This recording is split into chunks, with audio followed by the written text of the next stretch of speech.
ప్రభు అన్నాడు, నేను మతంని కాదు, నేను మార్గాన్ని, మీకు మార్గం చూపడానికి ఇక్కడికి వచ్చిన నేను మీకు మాదిరిగా ఉండడానికి ఇక్కడికి వచ్చిన నేను మిమ్మల్ని ఆ పాప బంధకాల నుంచి విడిపించడానికి దేవాది దేవుడి లోకంలోకి వచ్చిండు, మనని పరిశుద్ధపరచుకోవడానికి వచ్చిండు, మన పాప దోష శిక్షని విడిపించడానికి ఆయన ఈ లోకంలోకి వచ్చిండు. ఏ విధంగా మన తండ్రి మన శిక్షను, మన దోషంలను, మన అతిక్రమములను తీసివేయడానికి వచ్చిండ్రో మనం కూడా.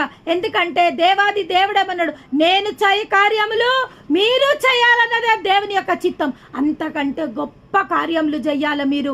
నేను ఈ లోకంలో ఏ విధంగా సువార్త ప్రచురం చేసినో మీరు ఆ విధంగా సువార్త ప్రచురం చేయాలి. నేను ఏ విధంగా ఈ లోకంలో స్వస్థతలను చేసినో మీరు కూడా అదే విధంగా ఈ లోకంలో స్వస్థతలు చేయాలి. నేను ఏ విధంగా ఈ లోకంలో వాక్యాన్ని బోధించినో మీరు ఆ విధంగా వాక్యాన్ని బోధించాల. నేను ఏ విధంగా బంధకాలలో ఉన్న వారిని ఆ బంధకాలలో నుంచి